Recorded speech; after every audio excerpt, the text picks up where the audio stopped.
welcome back to No Cap SEC. I'm your host, Jason Watkins, and if you love college football, especially SEC football, you're definitely in the right place. So before you forget, smash that red subscriber button, like our videos, and don't forget to ring the bell so you don't miss one moment of No Cap SEC. Welcome into the show, everybody. Rhyming Lemon, Sooner Lemon, Mars Jams, Buddy Guns. Welcome in, everybody. Love to see everybody in here. Hey, I know we're running a little late tonight and almost just didn't do anything, but I threw together a couple little things and wanted to talk a little bit about who is going to be the highest finishing team out of the state of Texas in 2024. The Longhorns' first season there in there we go in the SEC. Hey, man. Welcome in Legend and Sooner D. Glad to see everybody in here. Let's see.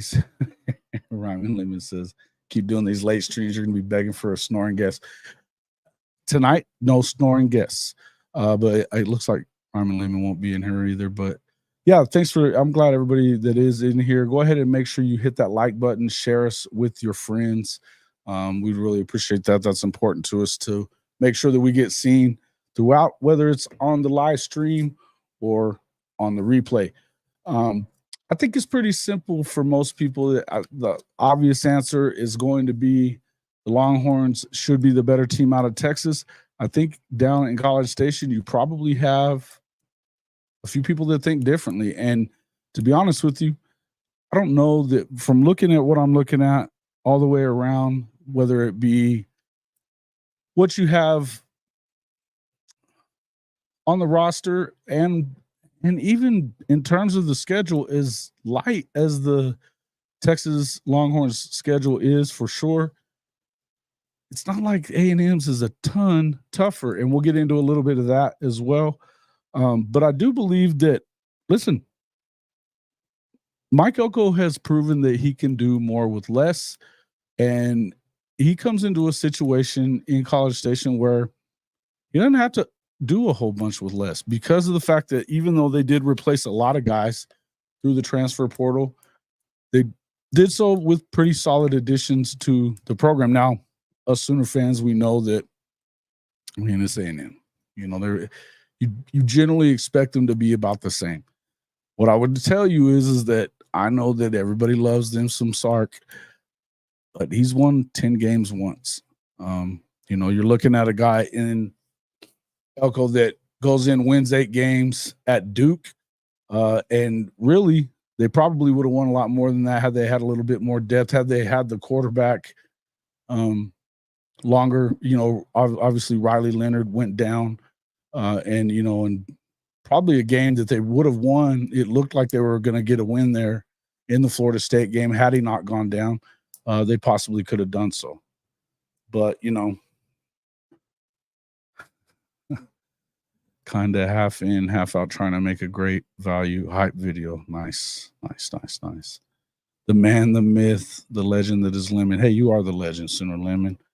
Mars Jams. What's up, brother? Yeah, look. Sark has won 10 games once last year. And if you start looking at what they're replacing, I know that everybody's just assuming it's going to be plug and play. I haven't assumed that yet. Right. We've talked a lot about it on this show that there's some places for them to trip up. All right. There's some places, even though it's a training wheel schedule, if you look at it in terms of comparing it to Oklahoma's, when you compare it to A&M, they're fairly similar, and they play each other the last game of the season in that big Texas A&M rivalry game that hadn't been played in 12 years. There's going to be a lot of emotion there. You've already heard everybody say, you've already heard everybody talking about, or actually I heard in about his second press conference, Mike Elko declared that Texas A&M was the flagship school of the state of Texas. That's a shot across the bow. Love that. And it really, we've talked about in the past that Jimbo Fisher was not very good about working with a very important group in the state of Texas, and that's that Texas High School Coaches Association. They didn't really like him. He had very little to do with those guys, and those coaches expect more than that if you're going to get their kids. Okay. He recruits very well. He coaches them up very well. And the things that I've heard from him on his press conferences that I've listened to, and I listened to his press conference from spring practice, I guess they were 9 days in, so that would have been last week. And he's saying a lot of the right things. You know, he doesn't expect for them to have already gotten it already as far as their completely new offensive system. They like a lot of the pieces that they have, though. And a lot of the guys, most of the replacements that they have are coming on the defensive end, particularly in that secondary. But one thing that the guy does a very good job at, it's putting them in a good place to win defensively. Offensively, I would expect that they're going to try to run the ball. We'll get into a little bit of that as well. When it comes to Texas, I think that, you know, and this is, you know, I know everybody just expects that I'm going to troll on Texas, which I do troll on Texas just a little bit. I mean, you know, there's no secret that the brand has finally returned. Your brand. I don't care about the brand. You know what I mean? I just don't care about the brand. You know, I'm with Onikuno on that. They can all eat. Here's the deal with Texas. Look, the question I think a lot of this is going to come down to is going to be a couple of things. Whose transfers are going to step in and be able to contribute right away, right? Offensively, most people are of the opinion that Texas is going to be above where Texas A&M is. They probably are at the moment right now. The thing is that when you start looking at the losses on the Texas offense, they're significant. You know, they're quite significant. Let's go through and look at some of that. You have losses of, let's look at it here. Well, Xavier Worthy, A.D. Mitchell, and these guys, you know, these are their top two receivers. They combined for 1,860 yards total, 16 touchdowns out of those two guys. Jatavion Sanders had 682 yards, their tight end. He was their third leading receiver, added another couple of touchdowns. Then Jordan Whittington, who's also gone as well, you know, 505 yards on 42 catches. He also added a touchdown. Then Jonathan Brooks, you know, he also right in there, had 25 receptions for 286 yards, also added a touchdown through the air. This is important for them guys. Now, they added some strong additions out of the transfer portal. But just to assume that they're going to step in and replicate what you saw out of Worthy and particularly A.D. Mitchell and Worthy, plus the same with Jatavion Sanders, I think that's a joke. I think it's a joke. Hey, Neilio, thanks for the super chat. He says, good evening, Jason and everyone. Can't stay long. Just wishing everybody a good night and great weekend. Hey, thanks, man. We're not going to be here long. I was just going to kind of jump in here and do this. I didn't feel like editing, so I was going to go ahead and do it live, talk to everybody a little bit while we were doing it, see what everybody thought. CW Long, good to see you in here as well. Yeah, it wouldn't hurt my feelings if Texas lost every game. Of course it wouldn't, right? Arkansas has beat Texas the last two. Yeah, we'll get into the schedule a little bit as well. We're going to run right at 45 minutes to an hour on this video, so it's that'll be about all we do. But thanks a lot, Neilio, for that super chat. We really appreciate it. And look, guys. The choke pokes, what's going on with him? Coming in to replace those guys, but we're talking about a total of, you know, that's a big deal. You also have your rushing it. Jonathan Brooks, and despite he missed quite a few games with that injury after going down towards the end of the year, he had 187 carries for 1,139 yards, 10 touchdowns on the ground. He was definitely the bell cow coming out of there. We're talking about guys.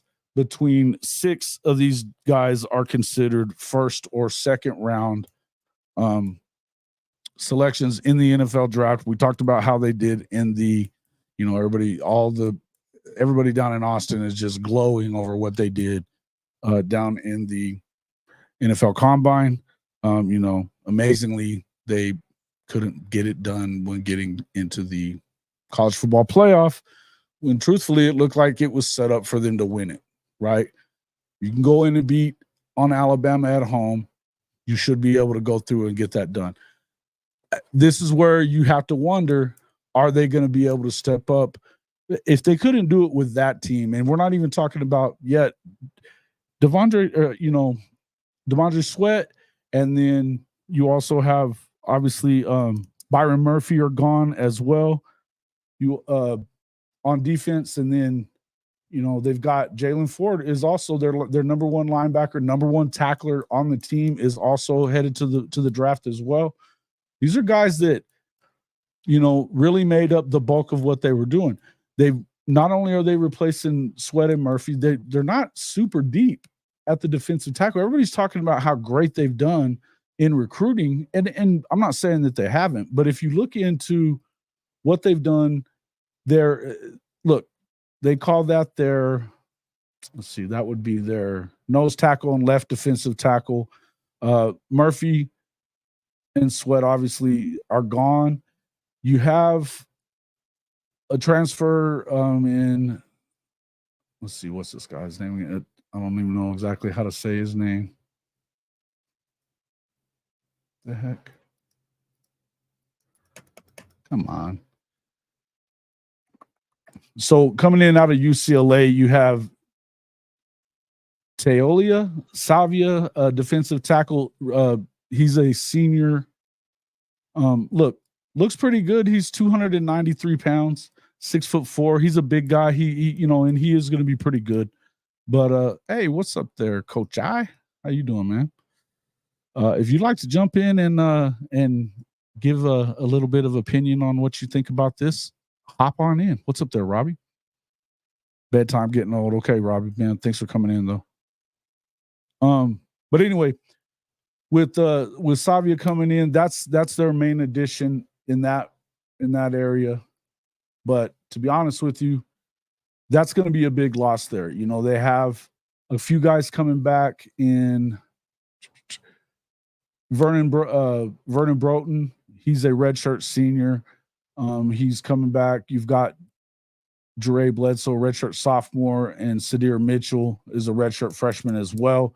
Obviously, Colin Simmons is their biggest recruit that they got on the defensive side of the ball. The edge rusher coming out of Duncanville, and he's a stud. No two ways around it. Do you expect him to make a big jump right away? I don't know, man. It's going to be one of those deals where you really can't expect it. It's something that Coach I talks about all the time. Freshmen are just guys that they're freshmen. And if you are expecting, it's something that Mike Elko talked about in his press conference from last week, was that, look, some of these guys that we've got coming in here, they come in expecting to be on the field right away as freshmen and be one of the best players at their position. He goes, in reality, that doesn't happen very often. I know in Norman right now, we're hearing a lot about Jaden Jackson. We're hearing a lot about David Stone and what they're doing at the defensive line position. Could you see them starting by the end of the year? Possibly. And from all intent, from everything that's being said at camp, Jaden Jackson probably will be starting. The thing is, you don't know. You have to have a good rotation there. So, and Elko's saying it right. I think you're going to have to find a way to get a lot out of, and if that's what you have to do, you have to get a lot out of these guys. You've also got a new defensive line coach. They lost Bo Davis to LSU. I think that's a big loss, and if you're Sark, how do you allow that to happen? I understand that Bo Davis, that's his home back in LSU, but to me, that's a tough one, man. That's a tough one. It is nice to have a freshman. Exactly. Nice to have freshmen contribute, but shouldn't be counting on it, at least not the elite. And that's where I'm saying I don't understand why, aside from their schedule, that you can expect Texas to be that elite. Okay. Now, getting into that, look, we could get into that schedule here in just a second, but the other part of it is Texas A&M schedule isn't as crazy as a lot of people would expect it to be either, right? It just isn't. Hey, man, you want to jump in, Coach? And what's up there, Sharpshooter, my man? Texas is always recruited well. They don't develop well, says C.W. Long. Yeah, that's kind of something that we have talked about as well. I will I'm going to do a quick one. This is going to be a quick video, so if you do want to jump in, Coach, I'm going to throw it in your I'm going to throw it into Twitter. And if you want to jump in, happy to have you guys. I'll do the same for you there, Brinsky.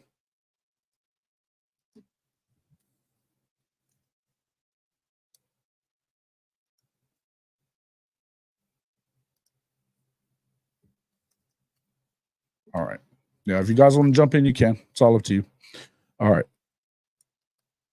And then, we'll. So, hold on real quick. Let me see. Where was that? Okay, now getting into the Texas A&M. Now, they also have a lot of additions, right? A lot of additions from the transfer portal. We're talking about a total of, on defense, you have 15 transfers in, 4 of which are slotted, at least currently, according to our lads, as starters.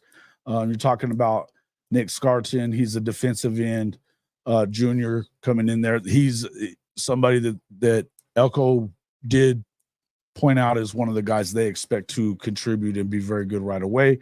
Scooby Williams, also the weak side linebacker as well, strong safety, Trey Jones, and of course, BJ Mays going in there and doing that as well. I also believe that, the biggest part of their transfers that they got coming in are just, we're talking about, I think, what was it that I counted here? 10 of those additions out of those 15 are in the secondary, right? So that was where they did the most work. Look, I think as Oklahoma fans, we're seeing a ton on, in recruiting on the secondary. They've done a great job in Norman to add a lot of talent there. That can kind of be an equalizer if you've got guys that are hybrid types that can do a lot of hitting, have a lot of speed, things like that. Then you're looking at a situation where it could be good. Alex Howard, you got Willie the second, along with Marcus Ratcliffe and DeRicky Wright, Jaden Hill. These are guys that are coming in, along with Donovan Saunders, Miles Davis, Des Ricks. These are some guys that they've done a lot of things. But hey, man, okay, man, no worries. That's no worries, man. I appreciate you. But there's a lot going on there, right? If they can get that together on that defense, and the one thing about Mike Elko is that he's not unfamiliar with not only this team, but this roster. He helped recruit a lot of the roster that's there over the younger guys, or the guys that are getting up into now being sophomores and juniors before he left to go coach at Duke. He had a good couple of years as well with that. Yeah, the A&M quarterback situation. Good question. Thank you for asking. Connor Weigman coming back, looking pretty good. The thing is with that, you got to look at, they've got a new offensive coordinator, obviously, but it's a guy that a lot of people have a lot of love for. And with Connor Weigman, this is one of the things that I believe is going to be a big difference here. Neither him nor Quinn Ewers has shown that they can stay healthy so far. Weigman looked really good towards the end of his freshman year. It feels like he didn't really get in until the end of the year. Then he goes down really early in the season last year, didn't really get to play. He isn't apparently 100% right now, probably won't be throughout spring, but they are liking what they're seeing out of him. We're going to have to find out whether or not he's durable or not. Behind him, you obviously have Jalen Henderson and Marcel Reed right now. I don't know that they're going to probably do a ton of additions in the portal. They made a lot of additions, obviously, in the first portal opening of the season, and it looks like it's Weigman's to lose. And I think that skill-wise, from what you've seen of him, I think he's pretty good, man. He's a 5-star guy coming in there. He's shown an ability to get the ball out and in good situations. Of course, that broken ankle, it's one of those things where you're going to obviously he's going to have to get in there, stay healthy. Apparently he's been fighting through it, looking good. One of the things that Elko was saying is, you can't expect them to figure out the offense just in the spring period. It's a completely overhaul on what they do. And knowing that these guys are coming in, new coordinators on both ends, this is a new football team. I wouldn't tell you that I think that A&M is a shoe-in to do anything, but I also wouldn't tell you that I think Texas is either. Again, going back to what you have with Texas, Quinn Ewers has not made it through a full season yet either. Okay. His 2 years at Texas so far, he had 3 games that he missed in the first season, got hurt against Alabama. We didn't see him again until I guess it was the Texas Tech. No, it wasn't even the Texas Tech game. He didn't even make it in for that one. So may have been the Red River before he got back in, But if he were to go down again, now you're looking at a situation where there's no more Malik Murphy in there to back him up. Okay. Now you're going to find out for sure if Quinn goes down, is this a real Manning or not? Arch Manning would be the next in line to do it. From what we've been able to tell, there's not a ton of zip on the ball coming out of there. Look, he may be everything everybody has said, but I tend to believe that if his name had been Smith, he's probably a 3-star. He hasn't looked the part so much yet. I'm not saying that he isn't, because maybe he is, and he does come from the Manning clan. So chances are you got to give him at least somewhat the benefit of the doubt. We just hadn't seen anything from him yet. Yeah, and absolutely, Coach. The one thing that, and even if, let's say Ewers does stay in, the one thing that we've noticed is things like what Coach I was saying right here. He's got to improve his deep ball, the accuracy for them to be on in the conversation. Look, you're not wrong, okay? That big game that they've got the week after the Red River game, hosting Coach I's Georgia Bulldogs. Coach I will be in attendance for that one. They're going to go up against a real defense 2 weeks in a row there. Oklahoma's going to give them a hell of a time. They're loaded in the secondary. They look like they're going to be loaded out on that offense or the defensive line, and their linebackers are looking good too. This is a defense that a lot of expectations for Oklahoma coming into this one. They're going to get up for that game. And look, that's just how it always is. Turn around the next week, and even though Georgia's replacing a lot of its defense, they've been basically the best recruiting team in the country for about 3, 4, or 5 years, particularly on the defensive side of the ball. You expect that defense is going to feast on mistakes, and they're definitely going to get pressure. Now, offensive line wise, that's probably where Texas is still pretty good. They only lost one of those 5 coming in. They were considered one of the better O-lines in the country, but they did struggle against Oklahoma. They did struggle, and you saw them not do a great job of protecting him against Washington, and they didn't even, defensively speaking, Washington wasn't great, right? Yeah. Okay. No. Here's the reason why that is. You got to remember that if you're heavier in the transfer portal, you're going to have a better rank there, right? Oklahoma didn't add as many. And when you're looking at what Texas did add, they added guys like Amari Niblack, Isaiah Bond. You go through and look that their entire receiving core, Isaiah Bond, Matthew Golden, and Silas Bolden.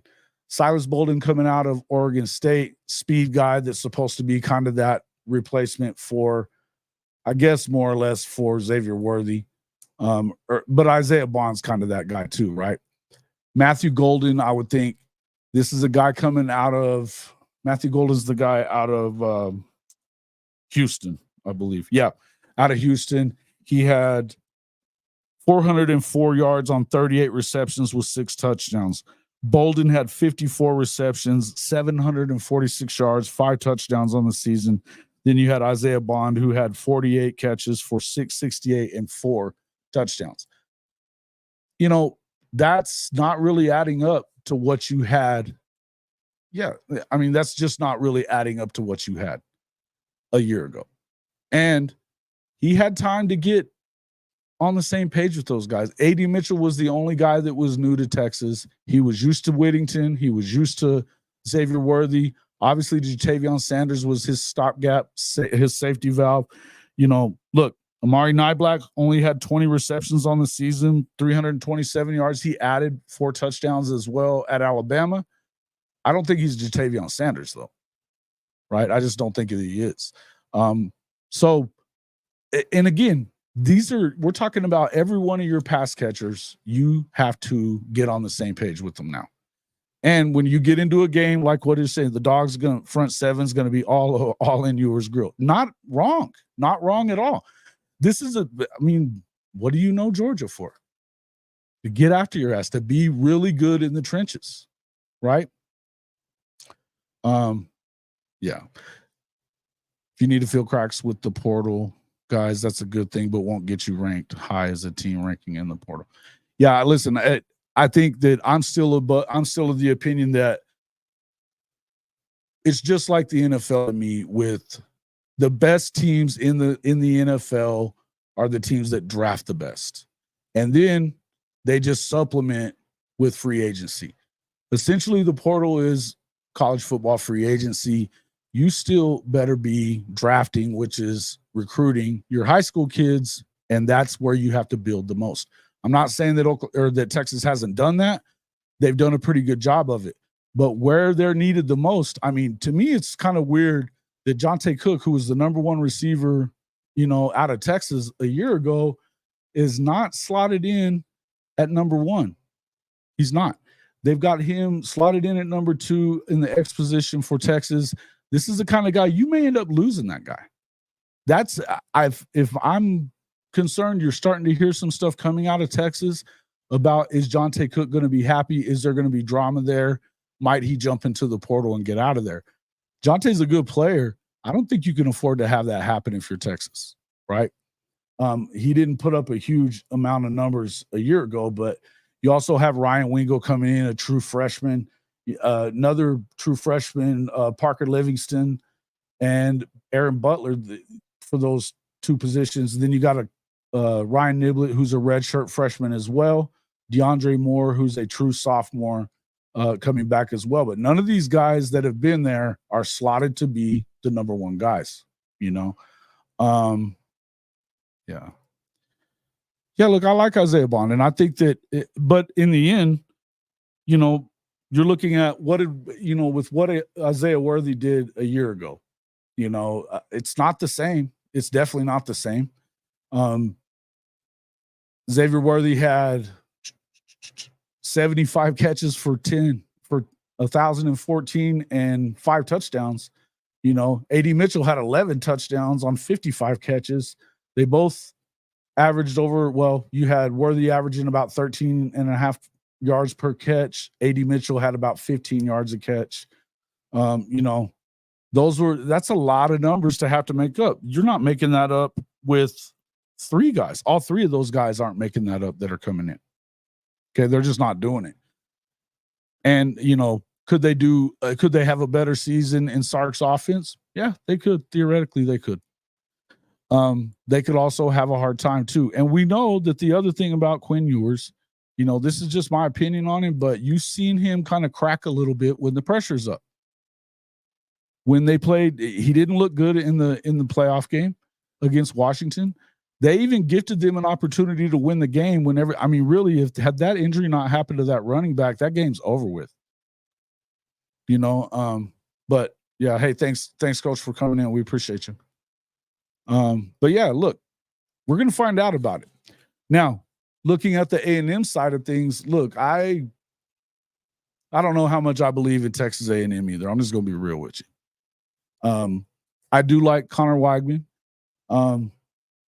As far as Jalen Henderson's concerned, he's a redshirt junior. He He transferred in last year, I believe it was.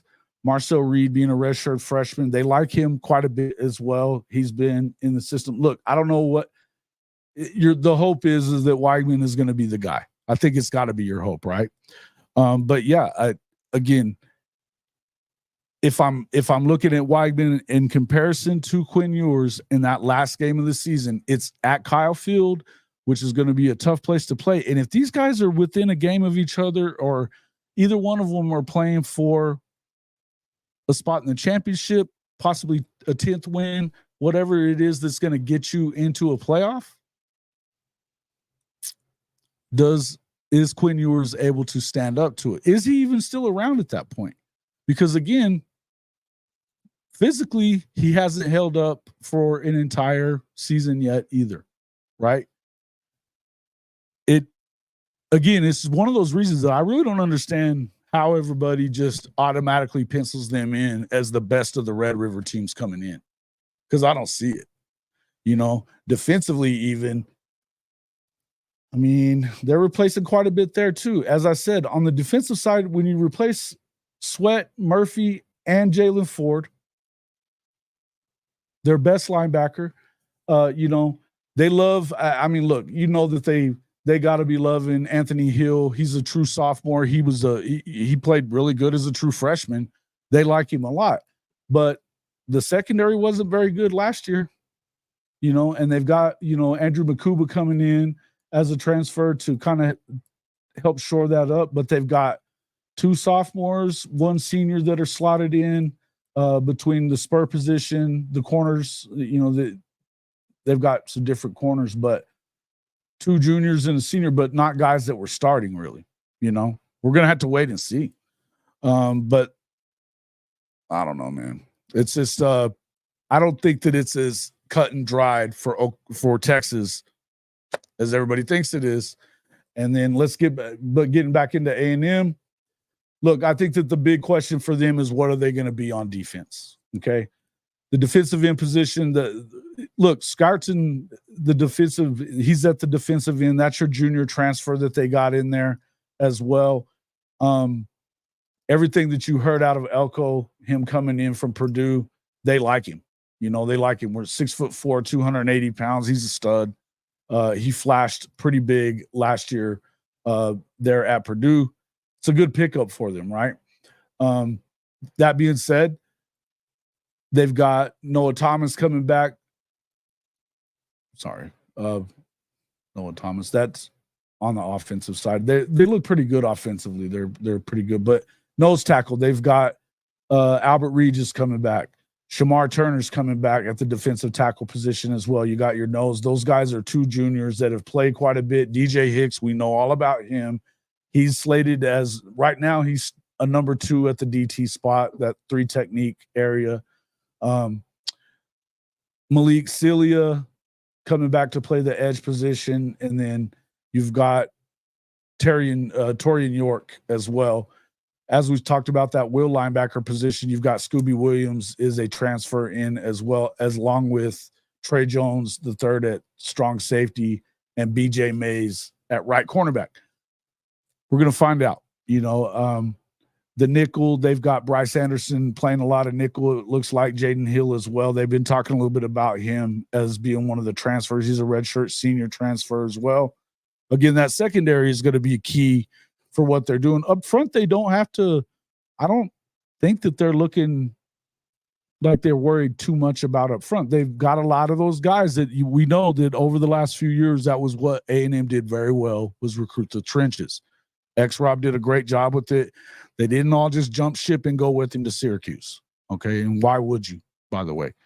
You're still getting paid probably if you're those guys. So they've got, they still got Dindy, Brownlow Dindy as well at the nose tackle position. They've got him slotted in at number 2. He got a lot of play last year, as did Shamar Stewart. He was basically their starter at defensive end. They've got Scourton slotted in right now, but that doesn't mean that you're not going to see a lot of Shamar Stewart. He's a stud. Okay. Again, what do you need? And what we've been talking about with Oklahoma, defensive line, that's got to be a really nice rotation. You need 4, 5, 6 guys that are rotating in there and strong, and they have that. They have that. They're definitely a lot stronger in that position than Texas is, for sure. Okay, for sure they're a lot stronger. So let me jump in and grab this schedule as well. We'll talk a little bit about that. They did get Moose Muhammad to come back, the slot left receiver. He's a big time player. Noah Thomas is back as well, and so is Jade Walker at the X receiver position. You know, they don't really lose much of their offensive line either. You know, they're juniors and seniors. You know, Cam Dewberry at right guard, the center Bryce Foster's is coming back. He's a senior. Trey Zune at left tackle, redshirt junior. He's coming in. They've got a couple of guys. It looks like they've got some good depth there as well. I think that I think that they're pretty solid where they need to be solid. They obviously are learning a new offense, man. They are. And so it's going to be who's going to be quicker learning that offense. You don't see each other until the end of the year, but what happens throughout the year, I think, is going to have a lot to do with, you know, who does better on the offensive side when it comes to the quarterback position and who kind of meshes well together. And I think that if anything, you should see A&M do a good job of meshing, because really they're only replacing one guy from the portal on the offensive side of the ball, and that's their left guard. Armaj Adams-Reed is who they've got penciled in right now, you know? So really, truth be told, they don't have to make a bunch of they do have a bunch of new additions. They've got 10 additions through the portal on offense. Only one of those guys is slated to be a starter right now. Okay. Now, what do you expect from the Texas defense? Look, I don't know that I expect much. And Coach, there he is. Where you been, man? Good to see you. We will know week 1. I think that, and this is where we're going to jump in and talk a little bit about that. Coach, I'm glad you brought up that. Well, I was just about to grab the schedule anyway. Let me get it. If I can find it.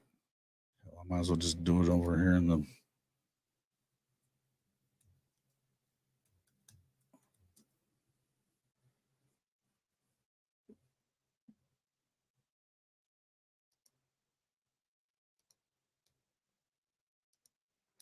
There we go. All right. So, yeah, and talking about, obviously, here's the deal with after the Notre Dame game, whether you win or lose that game, and I think that, you know, I like Notre Dame quite a bit. And I think that the tough part about that for the Irish is the fact that they got to go to Kyle Field, you know, plain and simple. So that's going to be tough about that. But aside from that, when you look at A&M's schedule, it's not that. I mean, they got a pretty good go of it, right?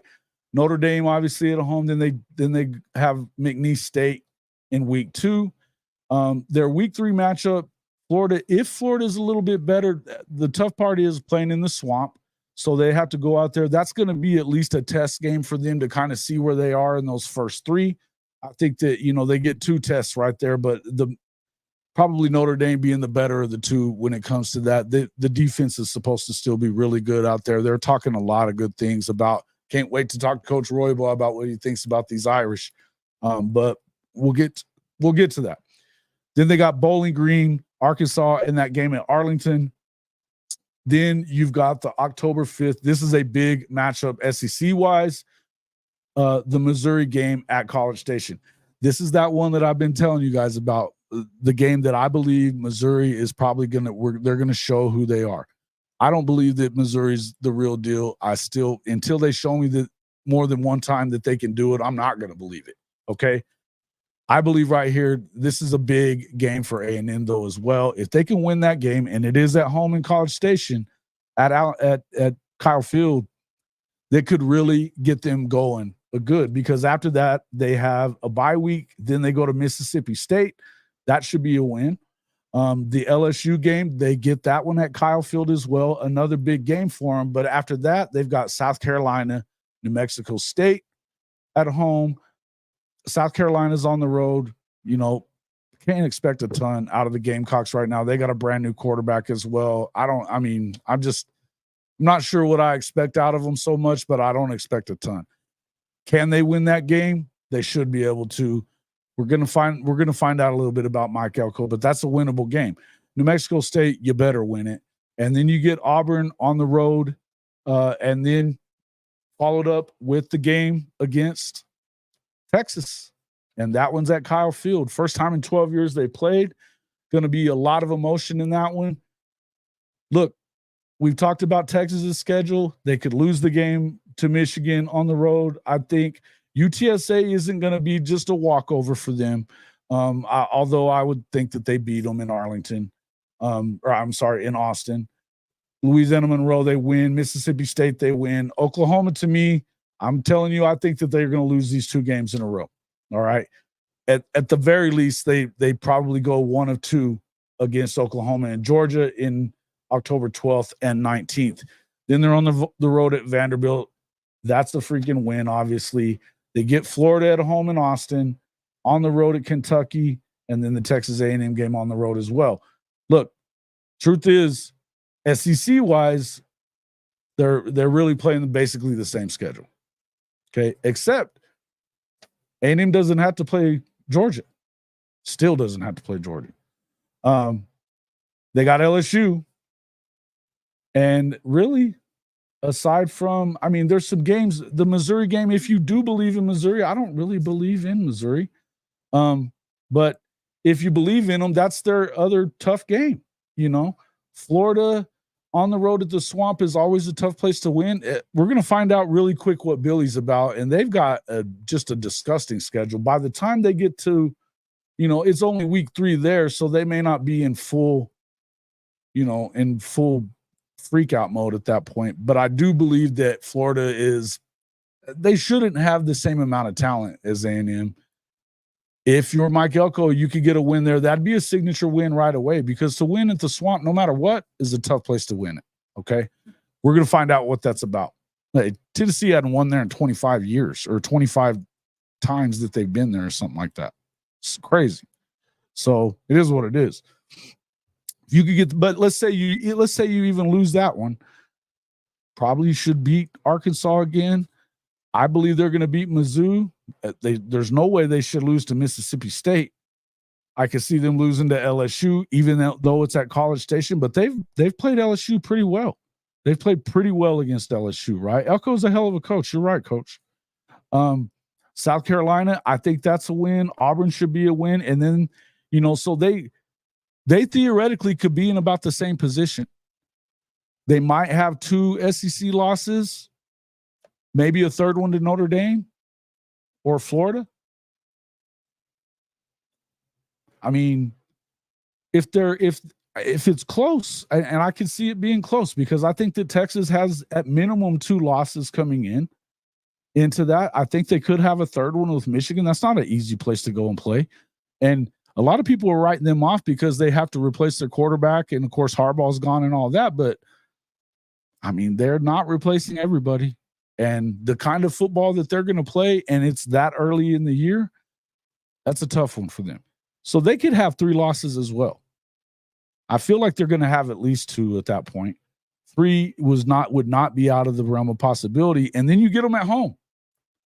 So is there an opportunity for you to win if you're Texas A&M and prove what Elko said, that they're the flagship school, particularly they're the team that's been in the SEC so far? Everybody is just automatically penciling in these guys to have, Texas to be the next big thing in the SEC. I don't buy it, man. I just don't buy it. Let's see. What are you guys thinking here? Mizzou's a fraud. Absolutely. Yes, they are. Napoleon complex because they know that their team is crap. Yeah, they're talking all kinds of smack. I saw that that stream they did yesterday on that SEC podcast where you had some guy put in how many of Oklahoma's players is Mizzou going to get in the transfer portal over the spring. That's hilarious. Yeah, I like Elko, man, and I like the way he's talking. He was talking about as far as the offensive line was concerned. They don't have to replace a bunch of them, but they've got some new guys as far as depth pieces are concerned. They're just trying to see which guys are going to be the strongest and can block the best. They figured that, you do that during the spring and the summer, and then the fall camp is when you try to get those guys to mesh well together. I would say for all you Oklahoma fans that are worried about the O-line, relax. There's time, and again, you're going up against arguably one of the better defensive lines in the country every day. It's got to make you better. It's just going to make you better. Yeah. I think that's a hell of a game, Coach. We talked about it before. I think that this is going to be a hell of a game. It's you're going to find out a lot, I think, about both teams. If you end up with a really good game between those guys, particularly, and you know how it is, you've been to a game at Kyle Field. I know you have. It's nuts there. It's a tough place to win.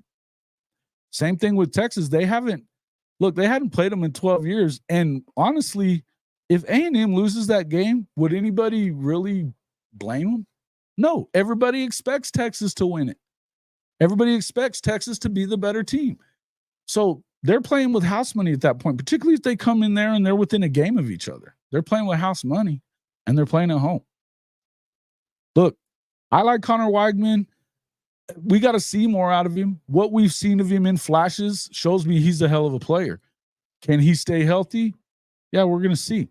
As far as who's backing him up, look, I don't have a lot of trust in Arch Manning, and it doesn't look like they're really going after anybody else either as we sit here right now. They haven't, you heard what Sark was saying earlier in the week. He doesn't know that he really wants to mess with what he's got going with his team. He seems to like what he has. Yeah, outside of Bama, who is Sark beat? He hasn't beat anybody. Right. He's 0-2. He's 0-2 against Kalen DeBoer. He beat Oklahoma when they didn't have a quarterback. Hell, they lost to Oklahoma State. They lost to TCU the second year. The first year they lost the last 5 out of their last 6 games, and they had a lead in every one of them at the half. Every one of them. So again, he's won 10 games once. And I'm still of the belief, man, he's one of those offensive coaches. Those guys do not win national championships. They don't. Not without a great defense. And I don't see that they have a great defense. They've got a few pieces. They don't have a great defense, though. The better defense is clear right here to me. It's A&M.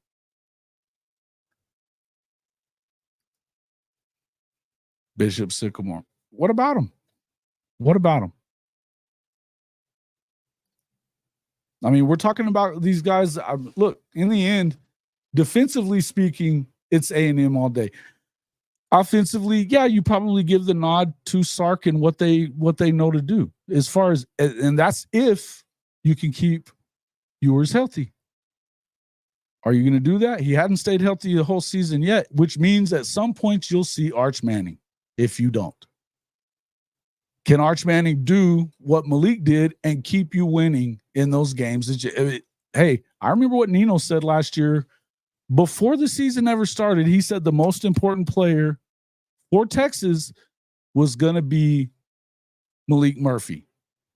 If he had to get in the game, it was the most important player on that team.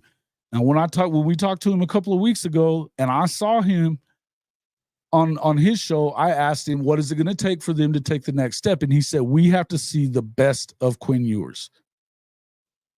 I don't think he's wrong.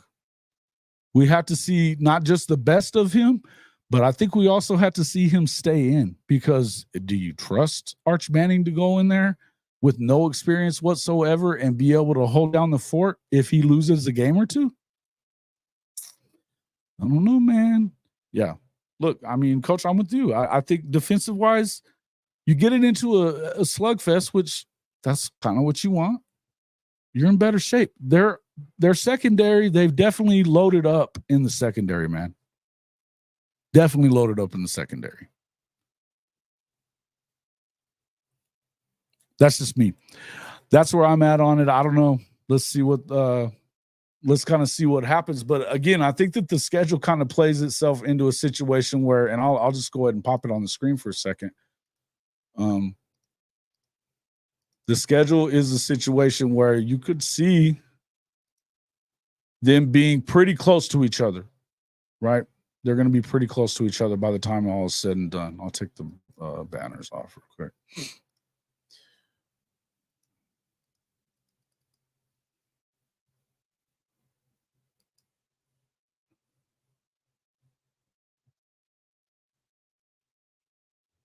So yeah, they're the two of the last three down at the bottom.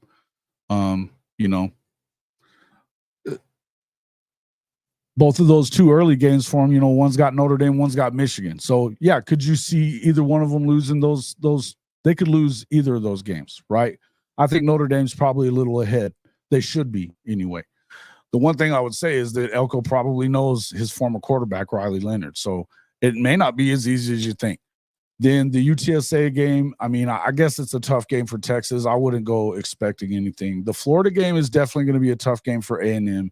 That's a tough place to win, even if they're not good. They should get through the rest of it. Arkansas, Mississippi State, you would expect them to get through that. But the Missouri game, if Texas A&M wins this Missouri game, they're on their way. They're on their way. Texas is going to have to win one of these games between Oklahoma and Georgia if they want a chance to play for the championship in the SEC in year one. Let's not forget about the last game, one of their last games against Arkansas. It's on the road. They've lost 2 in a row to them, as you guys were saying in there a few minutes ago. I wouldn't just automatically assume that they're going to beat Bobby Petrino, that Bobby Petrino isn't going to have something up his sleeve for those guys. Okay? He will. He will. They've got a new quarterback. The dude's a stud. We've seen him. I like where they're headed offensively. I don't know that I expect Sam Pittman to be around for very long. When you look at their schedule, if they lose that Oklahoma State game, they should get through at worst 2-1. But then the Auburn game and then that Texas A&M game, they've got A&M as well.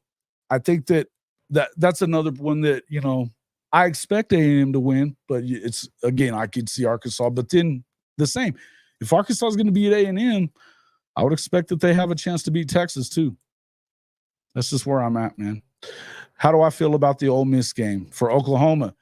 Look, I've kind of talked about this a lot, guys, and I feel like with Missouri and Ole Miss, I don't really expect that. Look, you have to. It's one of those you got to prove it to me. Missouri's the show me state. They got to show me they can do this more than once, man. They got to show me because truth is Oklahoma don't give a shit about Mizzou. And they out-recruit Mizzou, and they've got better players than Mizzou. They may have one I mean, look, Oklahoma has a bunch of guys at receiver. They have Luther Burden and Theo Weiss.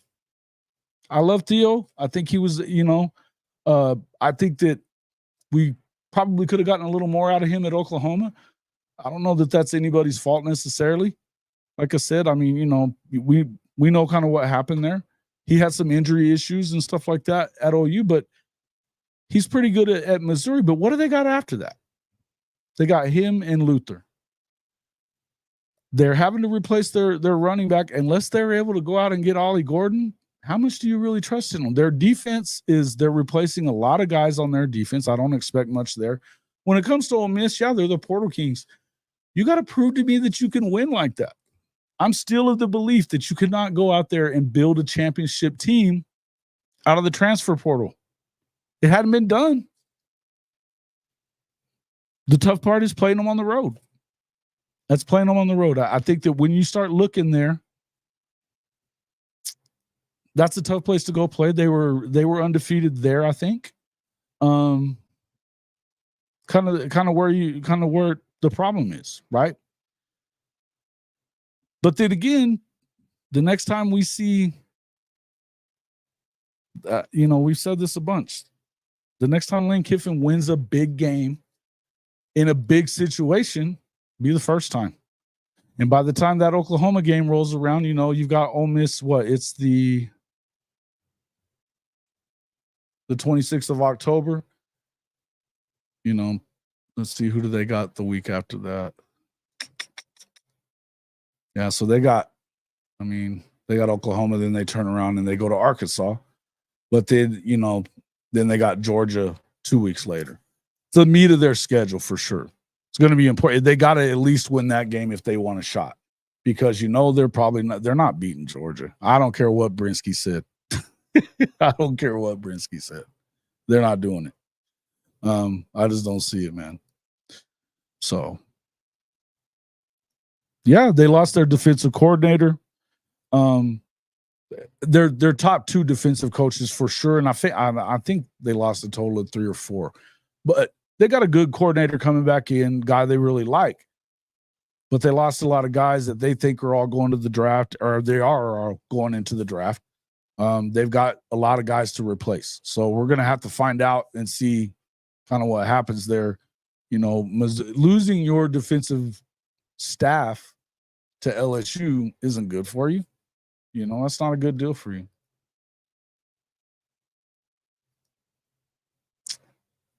Oklahoma beats the brakes off of Ole Miss. Josh Pate should issue a public apology to OU fans and team. Everybody should be issuing a public apology to Oklahoma after this is all over with. If they finish 9 or 10 wins, then a lot of people have to freaking eat a shit ton of crow.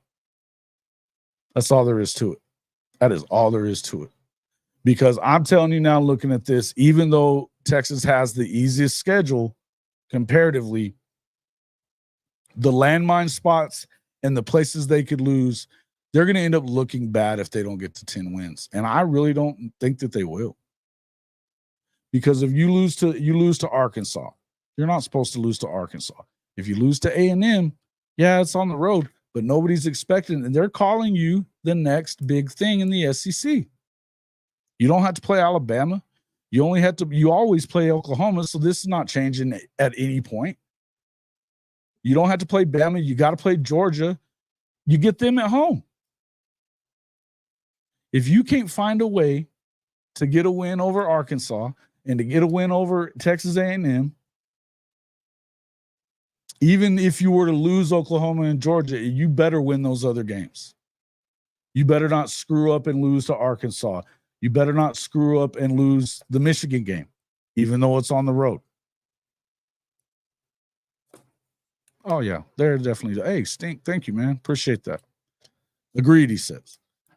Look, I just think that it looks bad if you're Texas, man. It really does. It looks really bad if you're Texas to find a way to screw up this schedule. And guess what? You get it 2 years in a row. The second year, that's almost definitely Arch Manning time. But I don't know that you don't end up seeing some of Arch this year. I think they might lose to Michigan too. Yeah, I think they might. I don't think that Michigan is, depth-wise, they've recruited very well over the years. They lost a lot of starters. They've got a running back that a lot of people think is better than Blake Corum, though. The quarterback, a lot of people like that he has multiple ways to beat you. He's a little better runner, probably a little better passer. I don't know that they're going to do things a whole lot different. Sherrone Moore likes to freaking run the football. Look at how they love to impose their will. And with that Texas defensive line being, new, a couple of those guys were in the rotation, but they weren't starters. They weren't their studs. Colin Simmons, do you believe that he's going to be that guy right away? He better be. I don't know, man. I think it works out to where, should they be able to go through and do it? Yeah, they should. But I don't know that I think of them as better than Texas A&M. The more I've looked at this, and I've looked at it for the last few days, and that's why I decided to make this video, and I went ahead and did it live because I just don't want to. I just didn't really want to have to do a lot of editing. But the reason I did it was just for the simple fact that, guys, honestly, I think that Elko is a different kind of coach, and there's a possibility that you might end up seeing him be able to win this game right away. They've got enough pieces, particularly on defense, that they can stand up there and do well against this Texas team that has to find out who they are. Now, of course, by the end of the year, they should have meshed together between Quinn, his receivers, and stuff like that. It's the end of the year. The running back situation, it's not like they didn't have a stacked house there. But look, you're still replacing Jonathan Brooks. You got Blue along with C.J. Baxter. Baxter was the number one running back coming in 2 years ago. Stud, you expect a lot of things from them, and they're good in the backfield. But are they going to be able to stop anybody? And is Quinn going to be able to step up in those key situations and not crumble? We hadn't seen it yet. You guys let me know what you think. Hey, I meant to drop this in there a little bit earlier, but you guys get in there and check out our new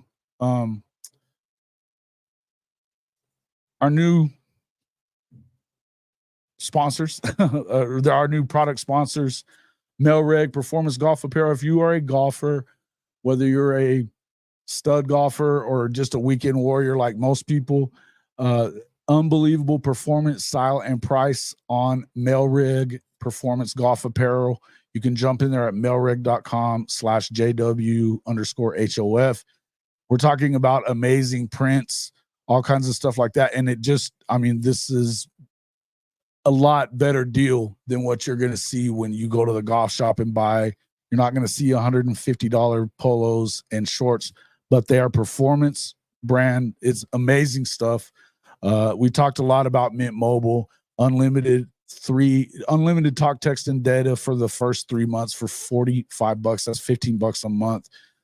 If you're not going to do that, I think it's crazy. I switched from Verizon to this. There has been zero hiccup in terms of service. Okay. Zero hiccup there. In fact, it's honestly been great.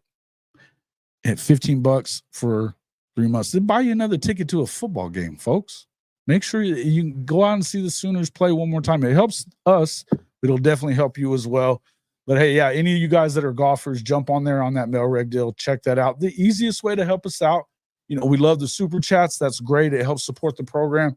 Make sure you hit that like button. Hey, guys, we had 162 guys in here right now. That's awesome. We appreciate that. I definitely appreciate everybody coming in. And look, I really hey, thanks, CW. I appreciate that. You're right that people are definitely sleeping on OU. The coaching losses could hurt Michigan a little bit. I think you're right too, Coach. But look, there is some continuity, though, in terms of how they do things and stuff like that. Sharon's got to prove that he can be the guy, but he's done a good job, whenever they've had to, be without Harbaugh the last couple of years. Some of the other places it's been tough, but I think they had some continuity as far as moving guys up. So that's not terrible place for them. But yeah, guys, hey, I appreciate everybody coming in. Just wanted to jump in and do this real quick if I could. Let me know what you think. If you are watching this on the replay, tell me who you think finishes better out of the state of Texas, but tell me why. If you're one of those Texas fans going to sit here and think we're just in here talking smack, look, I laid out the reasons why I think A&M could be better. I'm not saying for sure that's the case. I think that in the end, shouldn't be that way, but we're going to find out. Hey, Coach, love you too, man. Been still praying for you and everything. Hoping everything's going okay. You said you are in, I think you said Amarillo. Okay. Let me know. Get a hold of me or something later on, Coach. And glad you guys are okay. But thanks a lot, everybody, for coming in. We will see you all on the next one.